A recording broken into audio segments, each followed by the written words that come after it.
સુરત વરાછા સરદાર પટેલની પ્રતિમા સુધી આમ આદમી પાર્ટી દ્વારા સપોર્ટ માર્ચનું આયોજન કરવામાં આવ્યું હતું, જેમાં મોટી સંખ્યામાં આમ આદમી પાર્ટીના કાર્યકર્તાઓ જોડાયા હતા। ધારાસભ્ય ચૈતર વસાવાના સમર્થનમાં આપની સપોર્ટ માર્ચ યોજાઈ હતી। સુરતમાં બરોડા પ્રિસ્ટેટની મિની બજાર સ્થિત સરદાર પટેલ પ્રતિમા સુધી આમ આદમી પાર્ટી દ્વારા સપોર્ટ માર્ચનું આયોજન કરવામાં આવ્યું હતું। આ માર્ચમાં મોટી સંખ્યામાં આમ આદમી પાર્ટીના કાર્યકર્તાઓ જોડાયા હતા।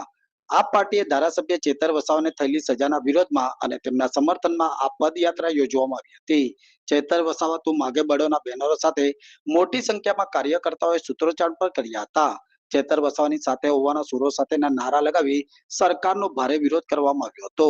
જ્યારે આ સપોર્ટ માર્ચ દરમિયાન સમગ્ર વિસ્તારમાં પોલીસનો કડક બંદોબસ્ત પણ ગોઠવી દેવામાં આવ્યો હતો। नमस्कार, હું અસ્મિતાબેન ધોરાજીયા, આમ આદમી પાર્ટી કોર્પોરેટર સુરત શહેર।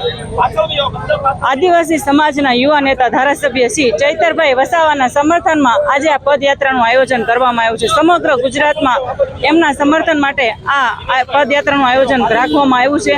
આદિવાસી સમાજનો અવાજ બનીને વારંવાર ભાજપની સામે લડ્યા, પણ ભાજપના પેટમાં તેલ રેડાયું, તેથી આદિવાસી સમાજના ચૈતરભાઈ વસાવા ઉપર વારંવાર ખોટા કેસો કરીને તેમને જેલમાં મોકલવામાં આવ્યા, પણ ચૈતરભાઈ વસાવા ડર્યા નથી, ઝૂકશે નહીં અને ઝૂક્યા નથી। સમગ્ર આમ આદમી પાર્ટી તેમની સાથે ઊભી છે, ઊભી હતી અને ઊભી રહેશે। આજે સમગ્ર ગુજરાતના દરેક જિલ્લા મથકે તેમજ મહાનગરપાલિકામાં ચૈતરભાઈ વસાવાના સમર્થનમાં તેમજ ભાજપની તાનાશાહીના વિરોધમાં અમે આ સપોર્ટ માર્ચનું આયોજન કરેલું છે। સુરતના તમામ કાર્યકર્તાઓ, નેતાઓ, કોર્પોરેટરશ્રીઓ આ માર્ચમાં જોડાયા છે। આજે સમગ્ર ગુજરાતની જનતા જાણે છે કે મંગળવારે ગુજરાતની અંદર સમાચાર આવ્યા, એ સમાચારમાં આમ આદમી પાર્ટીના ડેડિયાપાડાના લોકપ્રિય તેમજ લડાયક નેતા ધારાસભ્ય શ્રી ચૈતર વસાવાને તેમજ એમના સહિત 9 લોકોને એ દિવસે 7 વર્ષથી જેલની સજા ફરમાવવામાં આવી। અને બીજી તરફ સમાચાર એવા આવે છે કે રાજદ્રોહના ગુનાની અંદર ભાજપના ધારાસભ્ય હાર્દિક પટેલના સહિતના તમામ લોકોના કેસો પાછા ખેંચવામાં આવે છે। આવું શા માટે કરવામાં આવે કે એક તરફ ચૈતર વસાવાને 7 વર્ષથી જેલ આપવામાં આવે અને બીજી તરફ સરકાર કેસો પાછા ખેંચે?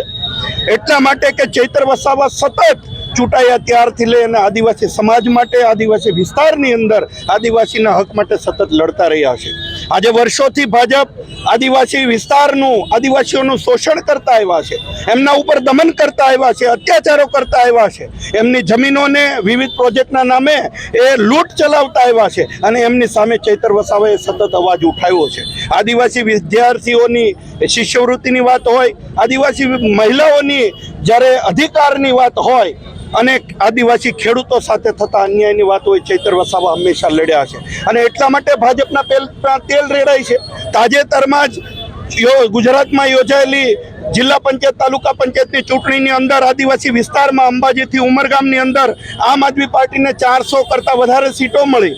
ડેડિયાપાડા અને નર્મદા જિલ્લાની અંદર ભાજપના કમળને કચડી અને એક તરફી ઝાડુ એટલે કે આમ આદમી પાર્ટી ચૈતર વસાવાના નેતૃત્વમાં સરકારમાં આવી।